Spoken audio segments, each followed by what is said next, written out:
Welcome to another edition of Consensus Unreality, a podcast, a printed zine as well, our Journal of Shells. That and our full episode archive, over 150 hours of exclusive episodes, written content, and more, all available at patreon.com/consensus unreality. If you miss us on the weeks that we seem to be taking off, we're actually putting episodes out on Patreon, so definitely consider joining up there. It'll cost you $5 a month to access all that stuff. All right, we've got a great episode tonight. We've got Steve Intermill, curator and director of the Buckland Museum of Witchcraft in Cleveland, Ohio. Also an artist, practitioner, researcher. It's probably one of the greatest museums that you could visit in terms of esoterica. One of the best occult collections I've ever seen in my life. So I totally recommend everybody check that out. And I'm sure after listening to this, you'll be more so inclined to do so. So how did you get into this kind of stuff? I know it's kind of a general question, but very curious what brings somebody likely at a young age into this strange realm of intrigue. Well, I mean, ever since I was a kid, I was into like strange outsider kind of material. I was raised in the 70s when the weirdo documentaries ruled supreme. Watched a lot of In Search of as a kid. Let's see. My friend John Geiger told me about White House, Throbbing Gristle, and Nurse with Wound once when we were driving down to Athens, Ohio to visit our girlfriends. And he just kept talking about like that sort of thing. I guess he had just read the Industrial Culture Handbook.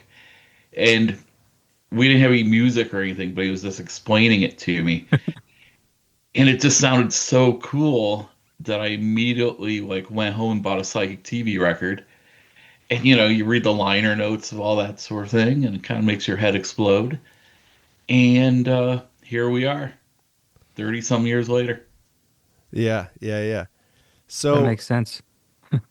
yeah, and there's such a focus on American esoterica in the museum, which I love. A lot of kind of unknowns who I would love to get into, relatively unknowns, I would say. Do you have some direct influences that have kind of brought you closer and deeper into these subjects? Direct influence? Well, I guess my main influence in the end would be our founder, Ray Buckland. And people don't know who Ray Buckland is. He brought essentially modern witchcraft, and a lot of people would call it Wicca, to the United States in the 60s. And in doing so, he really had a pivotal role in creating, the occult explosion of the 60s. And in spreading just ideas of modern witchcraft to the world. So, Ray's a big influence on me. I've been reading his books since I was a kid, I feel like.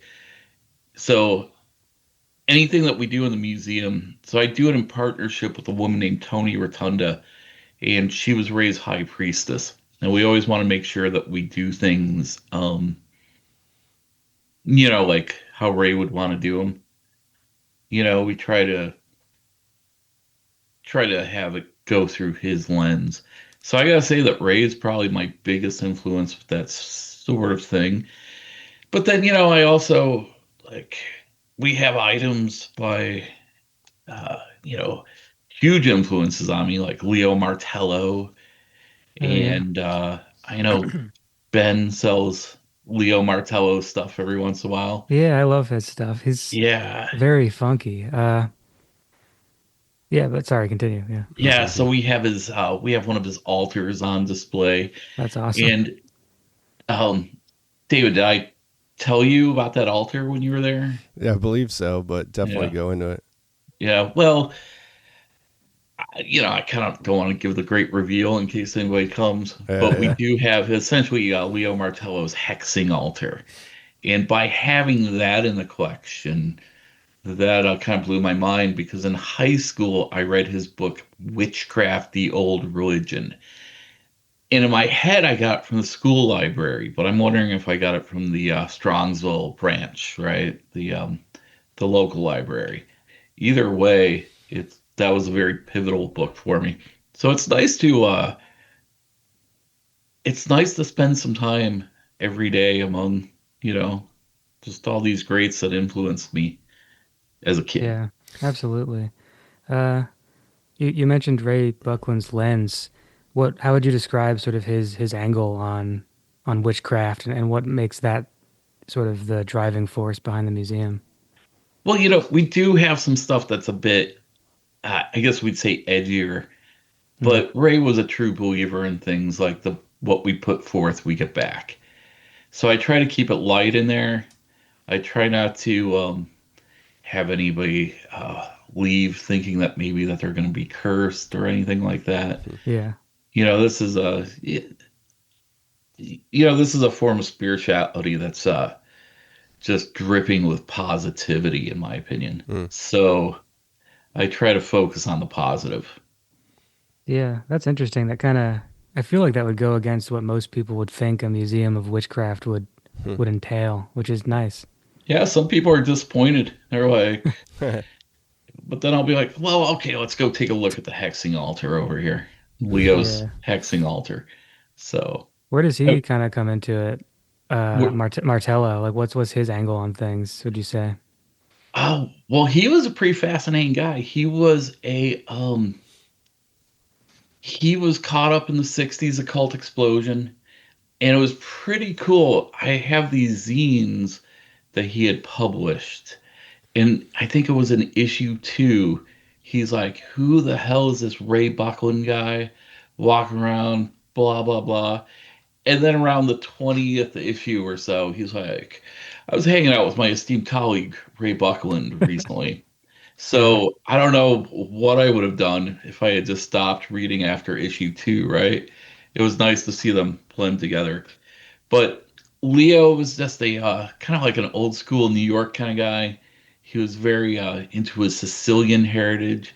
He kind of blended the Strega traditions of Southern Italian witchcraft with a Wiccan tradition. So just kind of part of the whole like weird cut up method Hmm. that a lot of these forms of spiritualities really are part of. And I like that because now it makes me think of like my other influences on magic, which would be Burroughs and Geisen. Mm. For sure. Yeah. So I mean, I mentioned that psychic TV connection pretty early on. So Hmm. Yeah.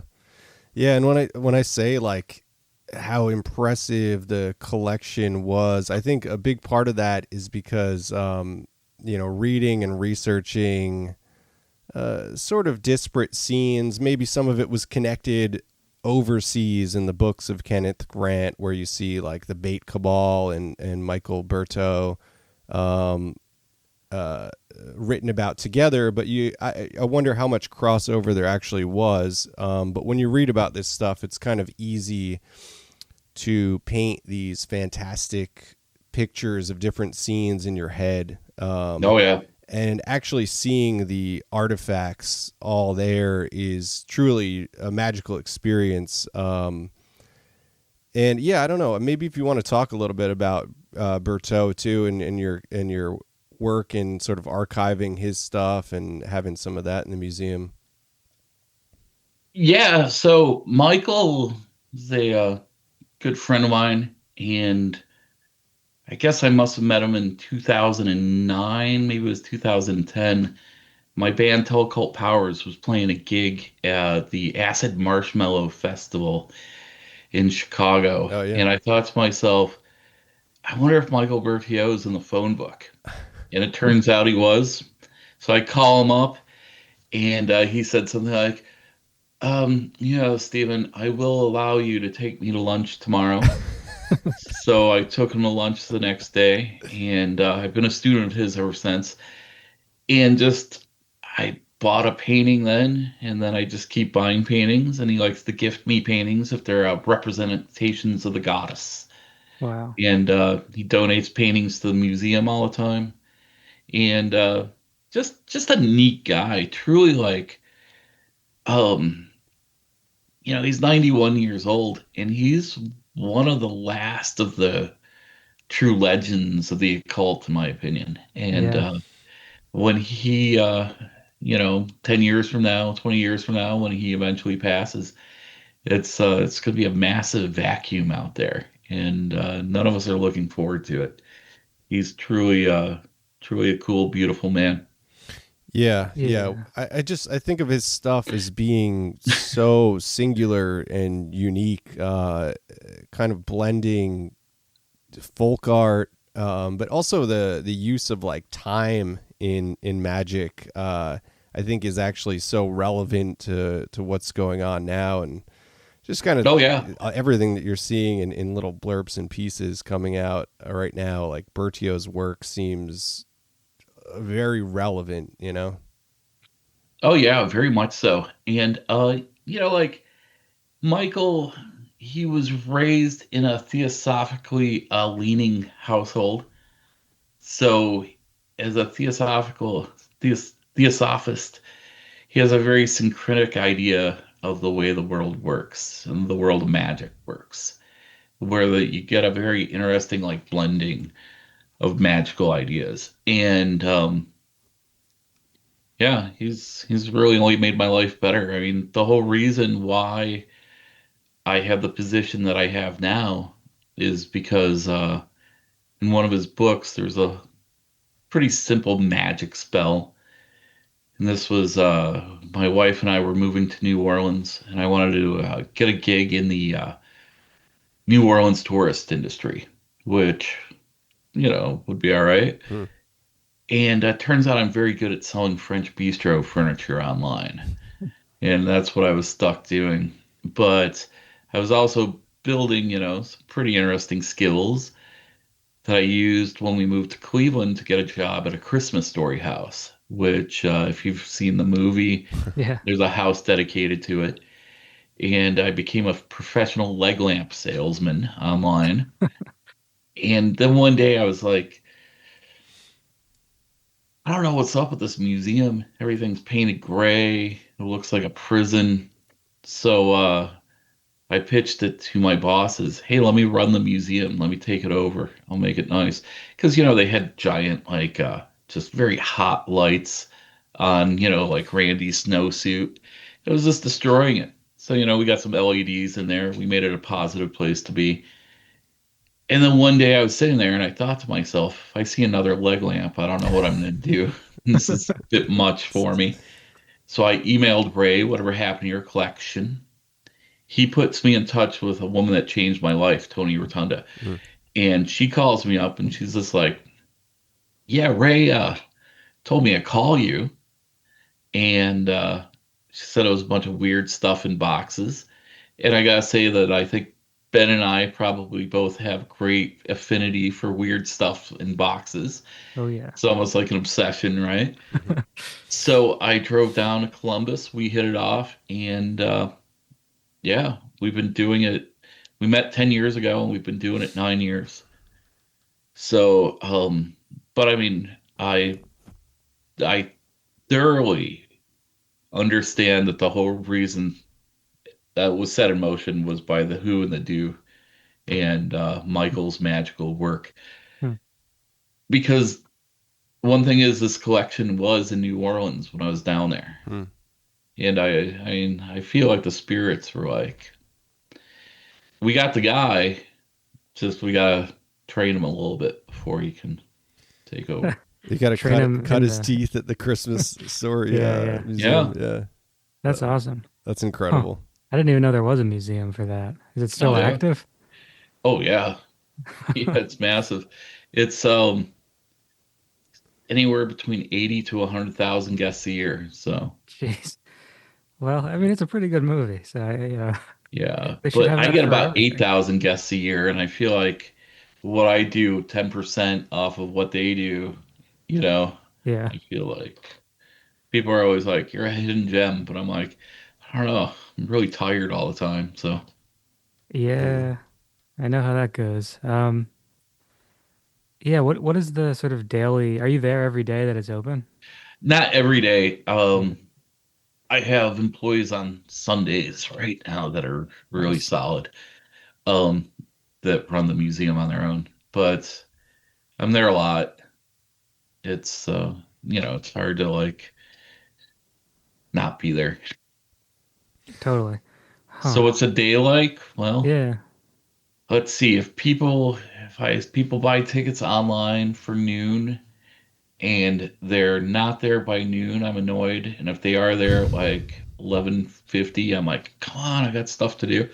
So, but kidding aside, I like to do tours, hourly tours, but COVID was really helpful with that Mm. because people buy tickets online and they'd show up, and now it's just kind of complete chaos. But I still do the tours on the hour. So I give a long intro at noon, 1 o'clock, 2 o'clock, etc.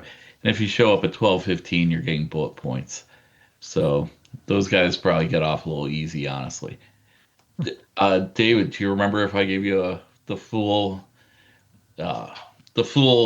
expression of the introduction, Oh, or did I give absolutely. you bullet points? No, I got the full You got the spiel. the Cool. whole 9 yards. Yeah. Absolutely. Yeah. Yeah. Oh, it's I cover a lot of questions that people have in those 10 minutes. So Yeah. Yeah. No, it's amazing. I mean, I envy that skill of being able to like uh have the energy to like do that repetitively too, like it's very impressive to me. I'm curious, having a museum like that, you kind of touched on this. Has there been any backlash that you've received or anything like that? It just there was one guy who was a bit of a stalker. He died on Halloween hmm, 1 year. He used to hassle the Planned Parenthood down the street. Then he would come hassle us. So I'd say things to him like, well, "I'm glad that you're hassling us and not them down the street. They're doing more important work." His head would explode. I assume that he probably just drove by and saw a bunch of people minding their own business one Halloween and just was like, "Take me home." Um, One time, my spouse Jillian, she came to the museum one day. It was Halloween day, and I was walking her to her car, and she's like, "I think that lady's yelling at you." And we're right across the street from a bus stop. So I'm just kind of thinking, I don't know. This country is always in a full-blown mental health crisis. And but then I stopped and listened, and it turned out that she was yelling at us. So, but that's very rare, yeah, that kind of behavior. that's good. Yeah. I get weird letters a lot. I That's just kind of cool. put them in a crank file folder. Yeah. Do people ever send you stuff like objects? Yeah, yeah, occasionally. Denny Sargent, that's I know it's a bunch of like cool zines. Um, Nice. Yeah, they went to Tony's P.O. box, and I got jealous. I was like, I want to rifle through it right now. So I gotta wait till she comes up to see us next. But yeah, I don't get a lot of this thing's cursed. Somebody left a clown on our steps yesterday, Yeah. and that was annoying. And somebody had done that back in fall. So somebody probably has a grandma that collects clowns, and they just grab them and leave them with us just because they think they're funny. I don't know. Like a living clown? Not a living clown, but like yeah. Yeah. Yesterday was an Emmett Kelly doll. If you've ever Oh. heard of Emmett Kelly before, Uh-huh. so trying to think. There has been let's see. I've had I've had a couple things mailed to me, but we don't. I should probably put something on our website, like mail this here.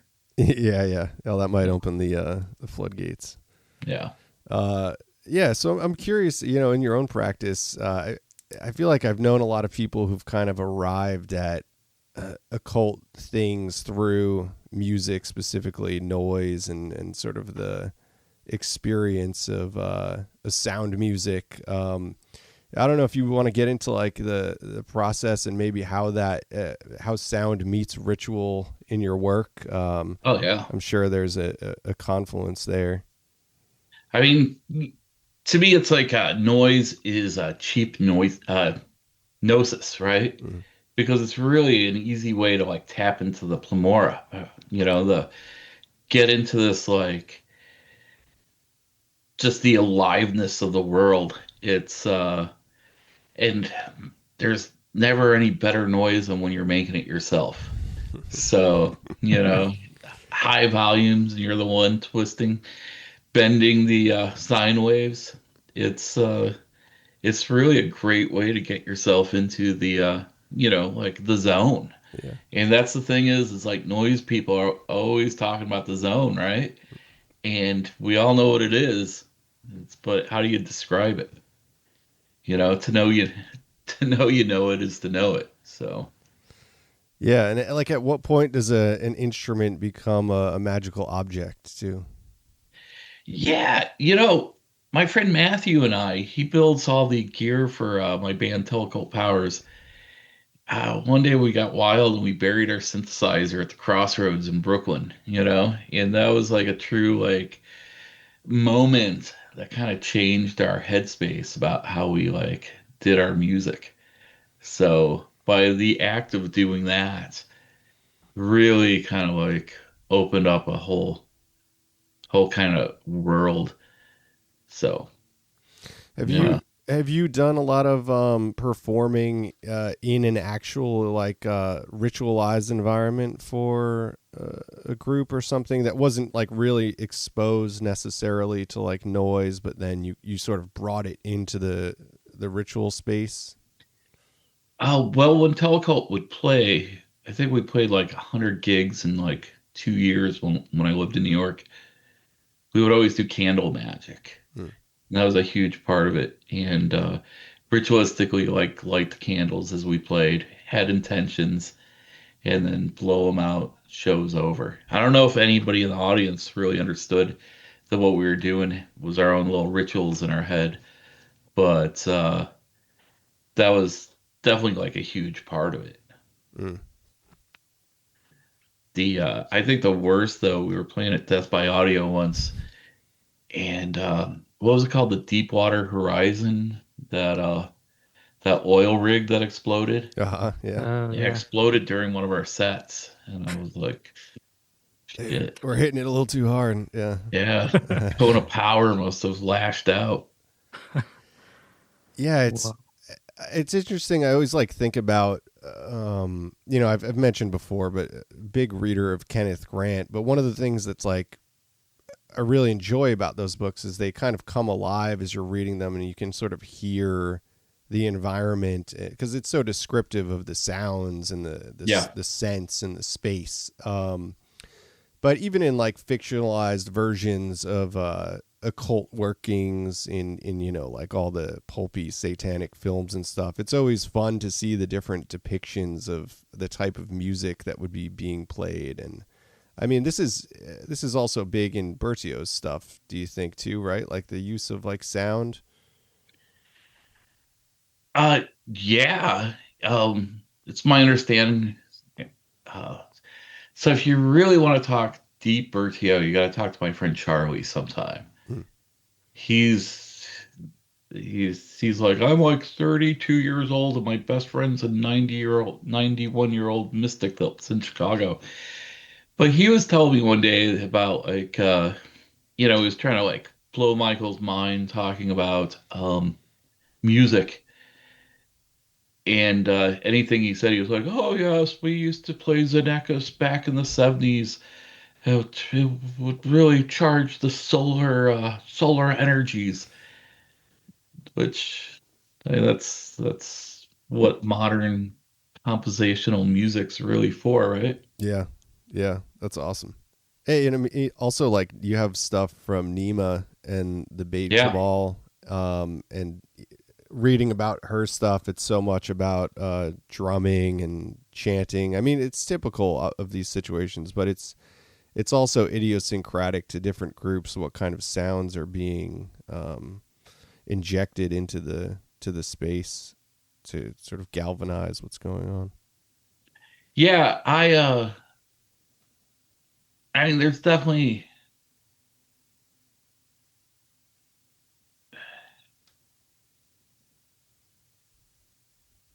it all makes sense, right? This idea of like drums, music, trance induction, and I mean that's really what it's all about is trying to get your brain waves in a different state where you can kind of shed your general idea and move on to a new one. So I mean, is that why you do noise? It's like change your head a bit, even for like 10 minutes, 15 minutes. How long are your sets usually? Around 30 minutes usually. Yeah. Yeah. Yeah. I don't know. Like for me, it's always been a kind of a compositional thing of trying to like plant weird ideas into like a sound environment. But then of course like doing other stuff where it's purely the act of like listening as you're playing, which I think is like fusing those two things together is what makes it so effective, like deep Do listening, you right? do you do much do you do very much collaborative work with people? Yeah, I certainly have. And I mean, that's kind of, I've always been really into the Onkyo, the lowercase music coming out of Japan, but also playing with a lot of like English and European and then some American improvisers. So it's like, it's a lot of quiet. It's very sparse, Yeah. but it's so much about listening and reacting to the other players, where it becomes this symbiotic unit. It's pretty incredible. So that's always been really inspiring to me. Nonetheless, they play really weird instrument combinations and stuff. Down in New Orleans, I used to play with Bahab Rainey a lot. Oh yeah, And I mean, he's a Philly guy, right? yep, And he really, really, really taught me about this idea of like the empty space and navigating through that. I also used to play with Donald Miller from Borbedo Magus a lot, and there really wasn't a lot of empty space in that. hmm. But that was, high of a different level. Yeah, yeah, for sure. I mean, I think something like Lamont Young, Tony Conrad, that early uh, continuous minimalist music is really a good point to look at where Yeah, tap into the sound Plamora becomes. with that stuff. What's that? Yeah, I mean, you tap into the Plamora with that stuff. It's like, Absolutely, yeah, yeah. It's a fusion of mysticism and sound and listening. I mean, yeah. it kind of sounds corny, but I don't really know a better way to put it, I guess. I have to say that last year, when I finally got to go to Aport Books, Hey. I was so happy. There was this pile of like, I don't know, like new age music of the Palladian, Oh yeah. dolphin music, and I Yeah, was like, yeah. "What's up with this stuff?" And I don't think Ben really like. I don't think he knew what he was in for with me walking in there. Oh, Just I like don't know. 20 questions. I was like, "What's up with this? What's up with that?" I, I was I like, had "You a into lot this of kind of stuff, thing? You yeah. into this?" And Ben's like, maybe." Of course I am. Yeah. What did you yeah, you came to pick up something. What was that? He's into selling it. I was I What was bought that this poster? wild astrology collection from the guy who has the largest exotic image, uh I don't know, like vintage porn collection. Yeah, yeah. But he also had this really, really amazing astrology collection from the Hmm. 30s. Hmm.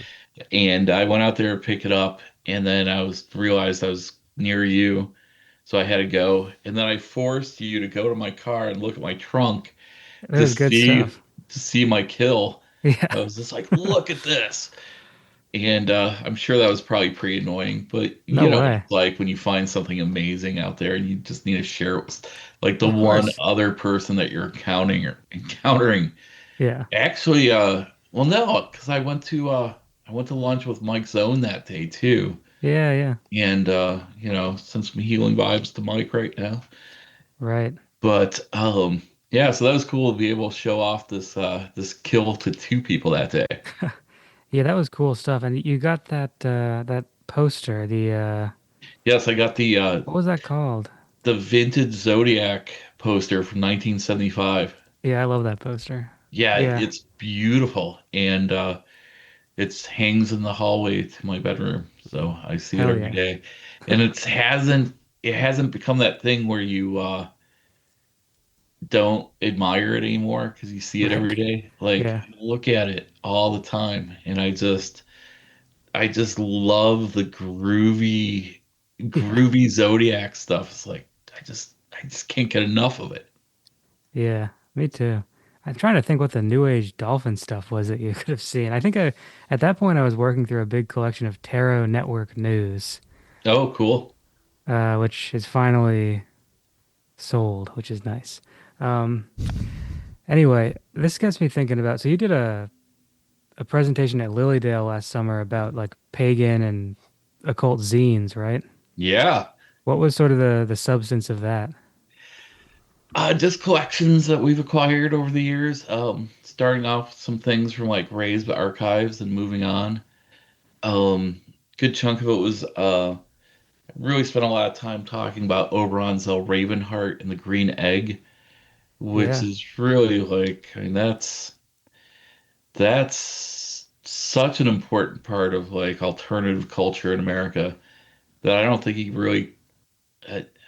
gets quite the props that he deserves for publishing that. that's funny. I just got a couple copies of not like the newer paperback editions of the Wizard's Apprentice Oh books. yeah. Yeah, I just put them on the shelf today. Yeah, that's Yeah, funny. that it comes across as a little Hogwartsy, but Yeah, those are seriously um well structured. And you know, when I have people that come in and they're like, I need to learn magic quick, I love handing that book to them because they'll be doing magic quickly. So yeah. Huh. so I did that. Yeah, I talked about that. I talked about just general archival stuff that we have. Some of the records that I've collected over the years, like Mm. the occult themed records, Yeah, which you know, there's just so much of that out there. I call it esodetritus because it's just just it's everywhere. You just need to be able to like just shovel through it. Like right yes. here. I don't want to start an avalanche here. But one of the things that I love the most is bootlegs of popular books that you can acquire easily. Yeah. What is that? Chariots of the Gods. Yeah, Yeah, but what kind of? Oh, I see. It's like yeah, like a But just, photocopy. Yeah, that's of yeah, sick. that. Yeah, I do love that which too. my first copy of Night Side of Eden was like that. Right, Yeah. right, yeah, yeah. Because those So, books were hard to get for a while until the Starfire reprints came out. but I don't think Chariots of the Gods has ever been hard to Yeah, get. that's true. No, I don't know. Every once in a while, somebody will come into the shop and sort of be very excited over a book that I have that, like, I can't believe you have this. I've been looking for this. And it's like something that I've seen a million times. Yeah, And Yeah, so I think people's idea of value and like preciousness in terms of books, which is very beautiful, but it's not always to scale with the market. right, Um, yeah. right. Actually, there was I was looking at these. I was doing a little bit of research on like American Gnostic groups kind of recently, and I came across this guy. I forget his first name, but it's like Duke de Palatine. Have you heard of him? And he had this journal that he printed for maybe like 5 years, and it's incredible stuff. Like it's really reading through it. It's kind of like snake-tongued, I guess, like sort of just it's very bitter. But it's and Really? he was actually kind of one of the people who I think started the Ecclesia Gnostica out in California. Like he was one of the early people Okay. involved in that. Anyway, it's just like these objects would be so beautiful to reprint and recirculate. It just kind of reminds me how important doing that is. And like the photocopy, people can't see it because this is an audio show, but the photocopy of Chariot of the Gods that you just held up, like I think there's kind of something maybe back when that was printed, handing somebody the photocopy of that just makes it seem more forbidden or something. Yeah. Somewhere around here, I have a bootleg of Lady Shiva's Witch book, which that's the one that I imagine it was probably a coven. And where are you going to get like an out of print witchcraft book in like 1982, right? Hmm.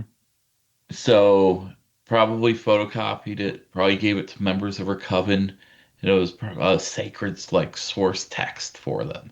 Yeah. And yeah, so I like Ben that you added a new term to my head because we had a conversation once about if a book's rare versus scarce, Right. but like Mhm. now precious, you Oh know? yeah, yeah.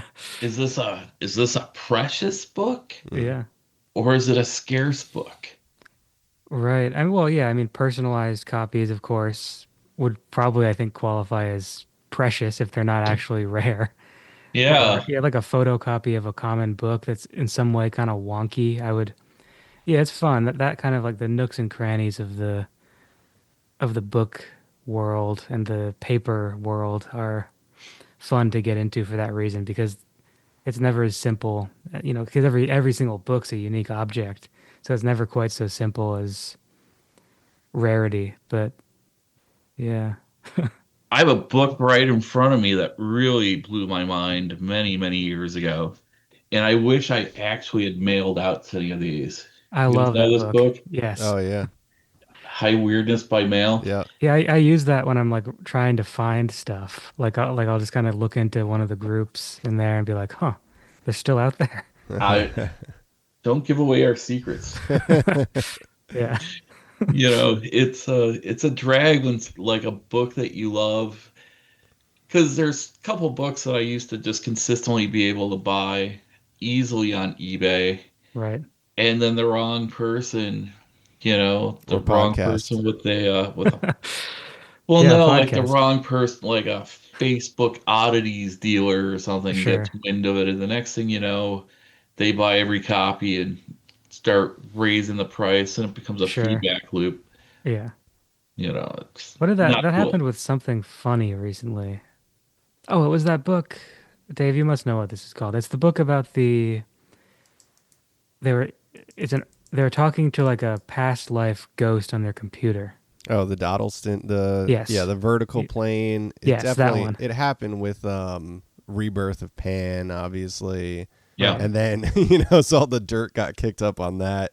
Yeah. Um, I'm trying to think. There's a handful of books that have gotten blown up. I think it's mostly because of YouTubers and podcasts. Actually, that A if lot the of it's YouTubers, yeah. right or wrong podcast talks about it, people are going to be ordering all the copies out. But then it also, usually gets reprinted, which is kind of an interesting thing that happens too. Yeah, it's nice when Got they're any kind of books that you have a salvaged. lot of that you want to blow up? Maybe we could try it right now. Yeah, nobody's listening to this crap. Let's talk. Sure, they are. We have I'm kidding. We got thousands of listeners. listeners. We've actually got listeners. They're What's a book real. that I want to make a rarity? I just got a nice copy of this book, I, Osiris by Mary Long. Mm. It's a vanity published. Let me grab it real quick.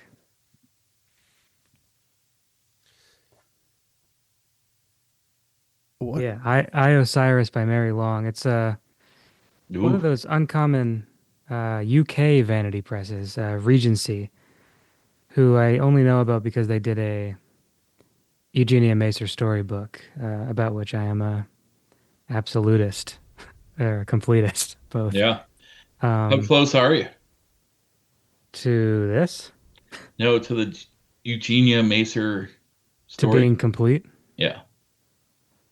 Like five poetry chapbooks away, but I'm pretty sad on the art and the, yeah, Yeah. there's still a couple things out there, but and that's why like my sort of endless uh going to bat for her as an important artist is sort of a double-edged sword because Yeah. somebody else might kind of keep their eyes out and get those last couple books I need for the complete archive. But Yeah. yeah, this book, I, Osiris, I've had a couple times and sold it and immediately regretted it. And now I'm going to keep this one. It's just a strange, what is this, 70s? Yeah, 1970 exactly. You got Pan, you have the Grail. It's kind of a novel. It's kind of a not novel. It's just, one of those great multi-genre kind of new age occult romps that happened in the 70s after the occult had been decidedly revived and people were kind of like trying to pull it apart and put it back together in interesting shapes. Hmm. Like it has a photo of Pan with his pipes on the cover, but not a photo, but a sort of an engraving. And the title being I, Osiris. It's this mixing and matching of mythologies that was very common. So it's kind of you should go out there and try and buy all the copies so that when I do decide to sell this one, it's a $500 book, not a $40 book. I Just like that kidding. idea. Yeah. Do you know this book? The I have seen that. Boo Bible? Yeah, what is that? I don't know. I've never done any research on like where did this come from? It is just like one of the coolest books that I've ever seen. And it's like it's collage and it's like kind of like this weird mix of like voodoo and Jack Kirby and newspaper clippings and it is like truly beautiful and bizarre. I And have seen this. Yeah, I don't know why I've seen this. Oh, and I'm looking at it on Google now. A bookseller I know had a copy. That's why I've seen it. That's really cool. I like that. yeah, but it's one of those weird books that like I have two copies of it and I just want to keep them both. Sure. And if I ever get a third copy, I think I would hoard it. It's like I do when I see copies of the Mort Garson Lucifer record. Yeah. Hmm. I just hoard that record. Yeah, that record is incredible. Absolutely. Huh. That's a good one to Uh, pick up any copy you see because it's a yeah. good one to give to people. It's just an awesome record to have. Yeah, it's my favorite of all the Carsons. Yeah. So Getting back to Buckland a little bit, I just had this thought. Did he write a novel? yeah, he wrote a bunch of novels. Yeah, I feel like for some, did like Llewellyn publish one as a paperback? Is that, I think so, yeah. And I then he just did had some this vision of it. self-publishing. He Yeah, did these like Bram Stoker mysteries where he turned Stoker into a character. that's good. And um, like in the archives, there's these cool like um,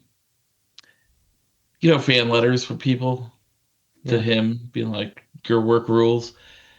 But then there's also like responses from like Clive Cussler. Am I saying that name right? I think so. Like One of the the great novelist? paperback Mm-hmm. writers, Mm-hmm. right? Where they're comparing knowledge of World War II fighter planes Hmm. and how Clive has a great way of like explaining how the gun turrets were. So, Ray was a complicated guy just because a lot of people would think that he would be somebody that was just talking about witchcraft all the time, Right. right? But he had like a lot of different interests. He was obsessed with experimental airplanes, and he used to do a zine where you could buy the plans for this airplane, and then like have a networking group of the people that did it. So I think that's a kind of a healthy way to explore the occult. Hmm. Hmm. because Yeah. think of all the occultniks that you know, and it's all they think about all day long. And Right. like sometimes I'm in phases like that myself, but I also love it when I'm out of that phase and I get some, you know, outside interests Sure. because what's the point if all of it's just like one thing, right? Learn to make ice cream. Yeah. Yeah. Or no, not now I can only think of making ice cream. I've never Yeah. tried that. So Yeah. what's some of the weirdest stuff that's happened in the museum? Weirdest stuff that's happened. Um, I don't Meaning know. Full like, moons are always rough. yeah. Um, those are the days when I call up Tony and I'm like, Tony, can you help me right now? We have a person here that needs a problem. It's really above my pay grades. Try to help them with this. It's and she's always very gentle and very kind, talking people down and explaining to them how to banish whatever's bothering them, Mm. which People is come for advice. oh yeah, a lot, Wow. Yeah. and a lot of times I can give it, but sometimes I'm just like, here, let me call Tony. Mm. You know, I feel like the guy in what is it, Pawn Stars or whatever, where he's got a Yeah, guy. It's like eh, Yeah. Tony's gonna know how to help this situation. She could teach you how to exercise whatever the problem is. So full moons can be a bit much at the museum. Mm. It's it's pretty consistent that way. And but I don't know, the weirdest things in the museum is I don't know. Probably just the weird thing is like I've built this cool like strange attractor that brings just like weirdos, but like WYRD weirdos, right? Like people like you, David. You know what I mean? Like, and I'm sure Ben understands this, having a place that like Yes. attracts like heads. Mm. Sometimes they're big, scary heads that float in. Yeah, true, true. And then I call Tony and she helps me banish them. Yeah. Yeah. But you know, the weirdness is the people that come in there and it's tends to be a very good weird, you know. Like David came to the museum one day. Timothy came to the museum one day, Yeah. and I saw he's going to be speaking at Louisdale, Mm. um, for Shannon Taggart's, you know. We had a great event with Shannon Taggart once, and previous podcast, person on your Yeah. podcast, right? And Mm-hmm. potential future Yeah. soon too, Yeah, yeah. maybe. Shannon's great. Yeah, she's the Yeah, you going to best. talk to her about her Sorat research? Absolutely. I am so interested in that. I have a couple Sorat books that are just the whole story about that entire thing is too much. Oh, it's amazing. Yeah. Have you Yeah. picked up the new issue of Art Forum magazine? Yeah, I saw it was I've been in there. trying to. I need to, and then I realized I don't really know how to buy a single issue of Art Forum. Go to You, a magazine store.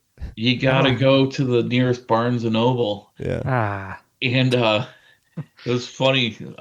2 weeks ago, I called, and the guy was like, "Yes, we finally have the February issue of Art Forum magazine. Come get it." And that was actually the Barnes and Noble near Akron, so I went to the one in Strongsville. So the guy never even got the payoff to Uh, see the guy that had called him poor every day for bastard. 3 weeks. That's funny. Yeah. Yeah, I'm excited to check that out. That's such a cool place to have an essay on that because it's not really a particularly well-known, piece of psychical history.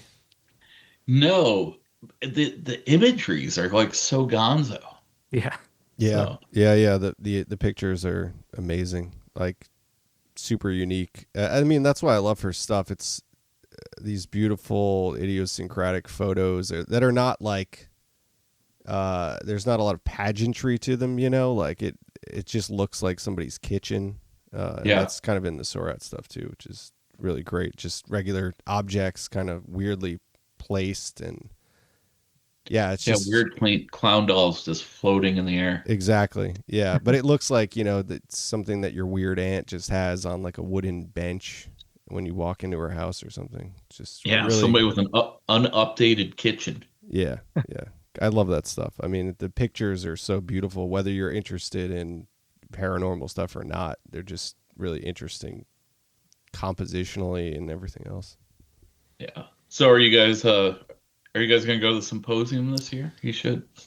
Yeah, I think so. I'm thinking about it. I've always wanted to. Yeah, it looks pretty fantastic. So I will. Every year I'm like, oh, this is the year I'll go to Sweden at that time and visit my parents. But I don't think that'll be this year. So have you had any weird experiences yourself you care to share? Anything, any paranormal events? You might have mentioned something in New Haven. Was that a normal event? Oh, that was a normal event. I just saw that you were playing a gig in New Haven, and my friend Danny Moore booked Telecult there once, and Matthew and I just took a walk around just to see what the scene was like in the venue, and I saw the most uncomfortable thing.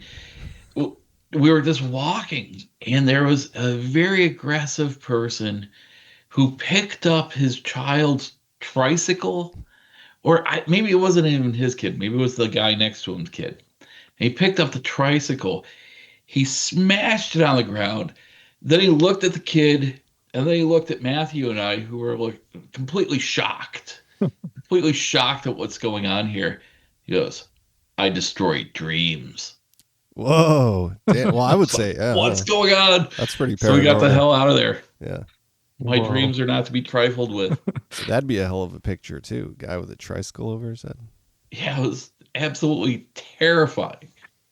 So, yeah, that's New Haven. Yeah. God bless. I'm not gonna. It's like when you listen to comedy podcasts, they always make fun of the town they were just in. I'm gonna make fun of a show that I'm gonna play where there's gonna be 15 people there. I'm gonna be banishing the 15 people that are gonna be at the show. 15, that's not bad. Yeah. Right. Killing. Yeah, that sounds pretty good. It's that's probably how my show there was attended, maybe 20. It was at a coffee shop, and it was like a very strange layout, I remember. But, Yeah. It's a cool place to play. Some interesting little spots out there for sure. Yale. Do you guys ever do any? You wouldn't do like a music event in the museum. It's just too much. Mr. Quintron came and played his organ once. Yeah. That was amazing. John Mueller came and played his drums once. Oh, nice. I've met him. He's great. That was fantastic. That was very spiritual. It was because the way John drums, he has all these, like gongs and stuff around that he's not hitting, but they're vibrating, and at some point they start singing. And I was sitting there and I couldn't figure out where this tone was coming from. And I'm like looking at his feet, and my friend Ron's like, "Are you looking for like the sound generator?" I'm like, "Yeah." And he's like, "There's not one." I'm like, "Yeah, I know, it's crazy." And then this sound starts sounding like angels, and it starts swirling around, and it reminded me of the end of Raiders of the Lost Ark, right? Where they open up the box and the spirits are just swirling around. And that was extremely beautiful moment. So let's see, we've done that before. But let's see, Nima's widow, Mike, Hmm. he played a song in there once. That was cool. That's It was awesome. like during a tour, he was pulled out his cello. He was like, "Can I play a song for Nima?" Which that was touching. That's really cool. Nice. I was just telling Tony about the time years ago, before we'd even opened the museum in our first place. Mike posted on Facebook like, "Hey, can anybody let Nima and I crash at their place in Cleveland this week?" And I was like, huh, yeah, yeah, okay. So I said to Jillian, hey, Neema's going to spend the night here. And Jillian's like, I don't know who that is, but cool. And Neema had a stroke right before this, and she was very non-communicative. So I called off work at the leg lamp factory and spent the morning, and we were scrying into Sybil Leek's crystal ball. Whoa. And every once in a while, her eyes would get really big. And at some point, she repeated KG multiple times. And at first, I thought she was saying cagey, Mm. like something's being cagey. But then Mike told me, her widower told me that that's what she used to call Kenneth Grant. Mm. So Whoa. I that was a cool thing at my dining room table. That's That is crazy. cool. You Uh, saw someone see Kenneth Grant. yeah, yeah. Yeah, I didn't see Kenneth Grant, but she was stoked. Yeah. And then she taught me a chant that she said Michael Bertio gave her, and it was this is a place that's not a place. This is a time that's not a time, and this is a world that is not a world. And you say it over and over again, and that's how you break through the circles of time. That's Oh, like that's right out of Gnostic Apocrypha. It's like I have no house and I have houses. I have no temple and I have temples. I'm sure that's what he was That's very referencing Thunder there. Perfect Mindy, right? Absolutely, yeah, yeah. It's awesome. Yeah, and Nema too. Like, if you ever looked at Nema's zine stuff from like the 80s and 90s, it becomes very cybernetic, Yeah, very early tech on that tip. infused. Yeah. Yeah, and what was the name of her the entity that was you got to get Denny Sargent on here sometime. Yeah. You guys know Denny? He did a book no. called Werewolf Magic. That's really great. Right. Oh, But he's been involved with all the stuff since like the 70s. And he went and drove out from New York City and stayed with Neem on a farm in like 1979. And so he's got like all the great Nemo stories. whoa. But That's cool. yeah, yeah. So he's a cool guy. I just love calling him up and talking to him. He just kind of goes for long periods of time. But if you want some good Nemo stories, Yeah. that's definitely the source. We do. So, what kind of stuff you working on besides the day to day at the museum? Oh well, I've been ripping a bunch of Ray's old audio Hmm. where we're gonna put out an LP. Oh, nice. Awesome. Yeah, yeah, we're putting it on wax. Hell yeah. Like And lectures? yeah, like him just talking about witchcraft, some old radio interviews from back in the Nice. day. I'm gonna leave off the one where he takes a shot at Louise Hubner, um, because she's like my favorite. Yeah. She's cool. Yeah. She's like the coolest. So, so I've been slowly working on that. I gotta call up Aaron, one of the artists that I work with, and be like, I got a job for you, so I could do some good art for the LP cover. Hmm. Um, so that's kind of it. This is a very slow period of time for Cleveland tourism. Nobody really comes through Cleveland this time of year. Mm. So I take off a lot of time, which is really refreshing to me. Yeah. Actually, when I went out to see you, Ben, that was the very end of this.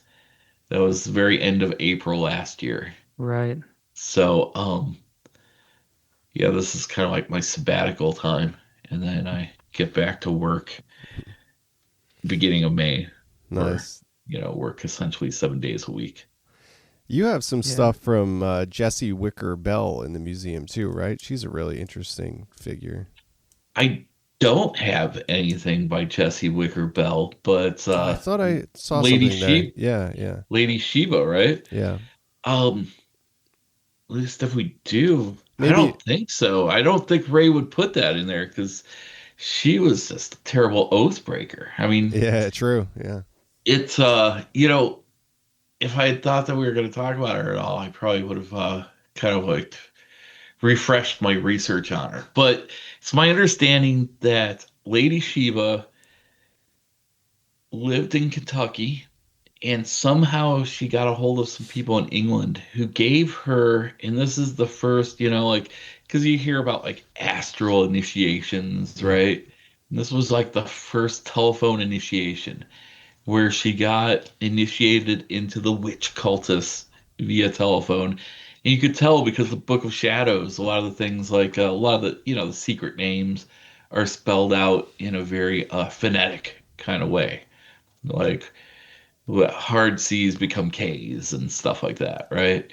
So she somehow got a hold of Llewellyn and she said, I am the witch queen of America. It's been declared, and I am going to hook you up with, like having a public performance of me as this. So there was a big convention in Minneapolis where witches from all over showed up.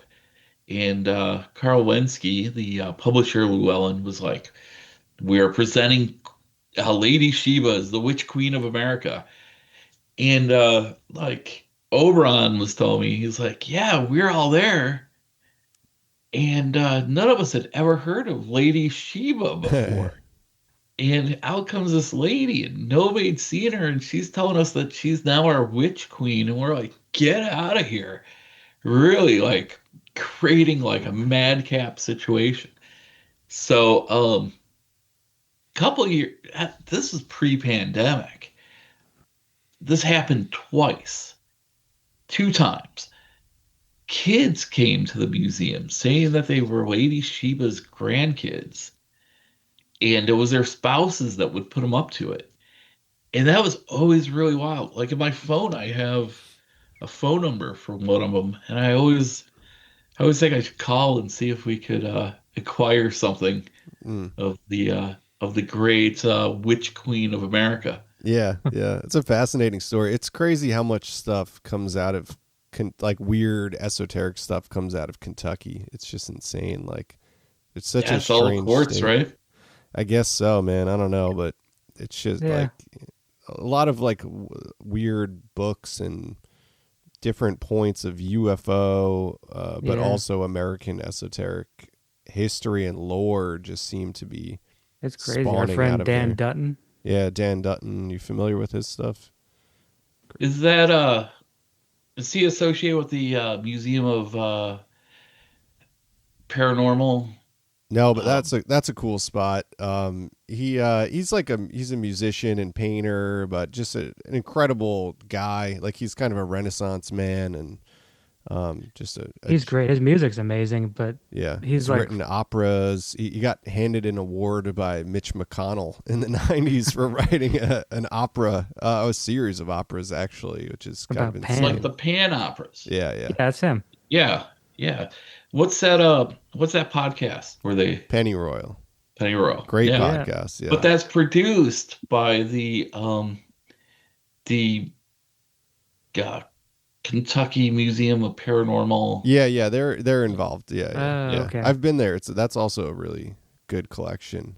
Yeah, that guy rolled into the museum once. He was super nice. Yeah, that I also recommend stopping there. I think they moved to another spot in Somerset, but they've got a really cool collection of stuff, and it's a good mix of like occult, but also UFO stuff, and then Mothman stuff, and a lot of the Yeah. great Kentucky weirdness. Do you have like a favorite? What's your favorite roadside spots that you've? It doesn't have to necessarily be paranormal or occult affiliated. I'm just curious because I'm such like a roadside attraction guy. I love the classic American kitschy roadside attraction stuff.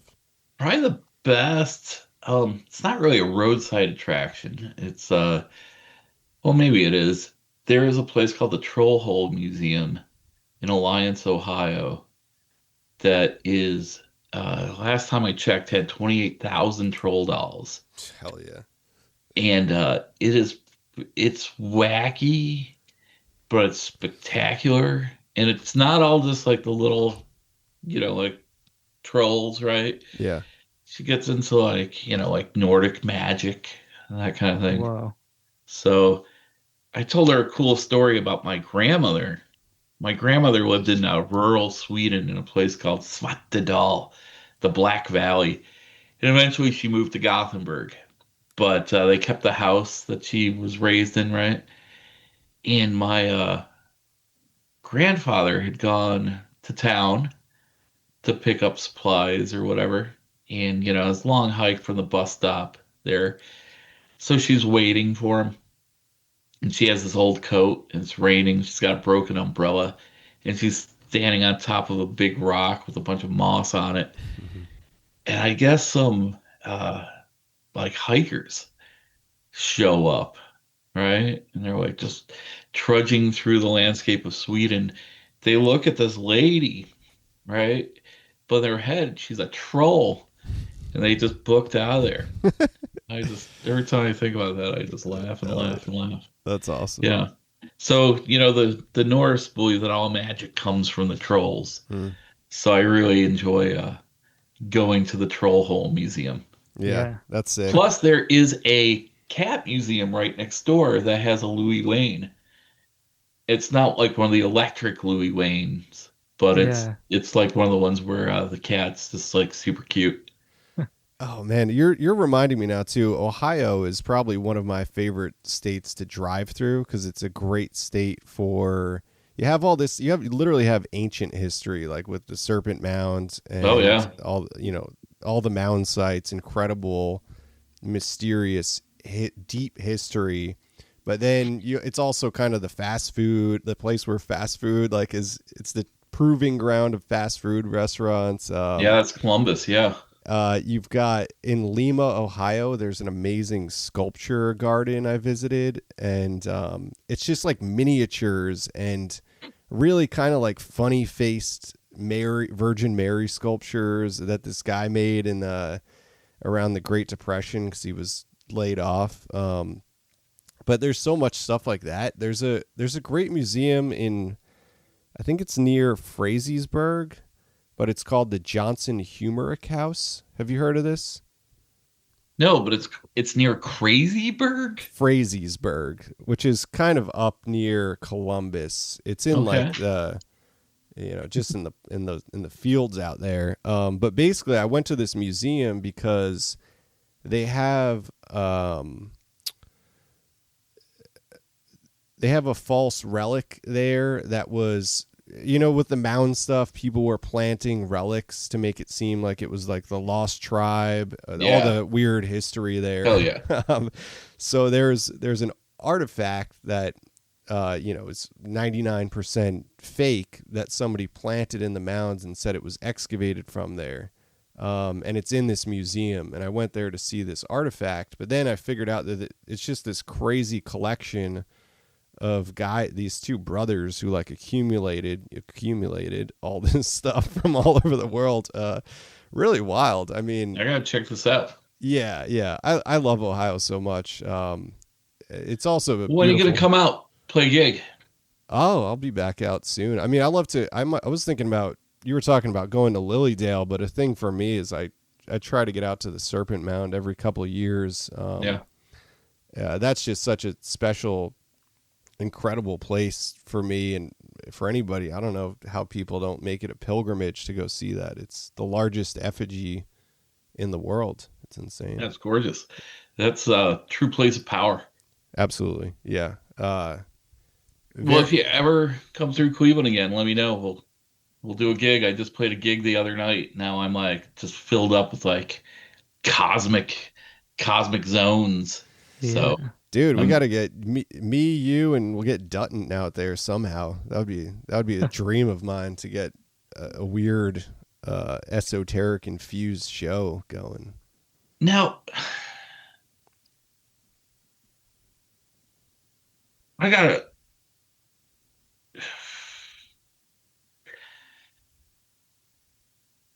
No, that was another person. All right, never mind.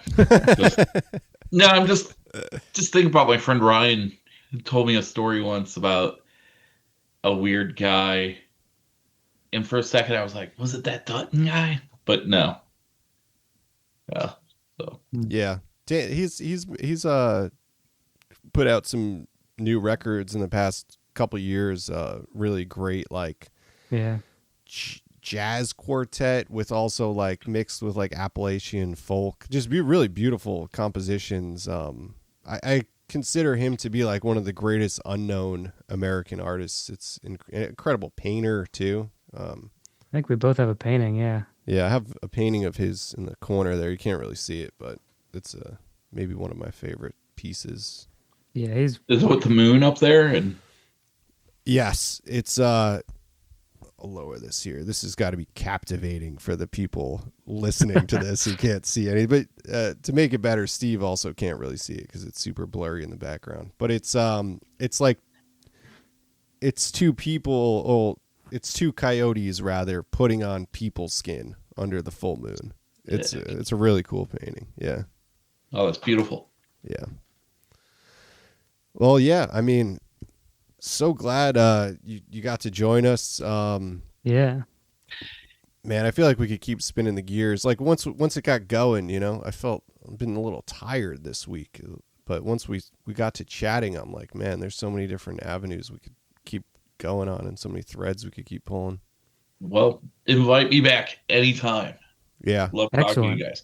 We will. definitely. And anybody listening to this, if you're driving through anywhere near Cleveland, you've got to check out this museum. It is a destination. I can't think of another place in the country that really has a collection that rivals this.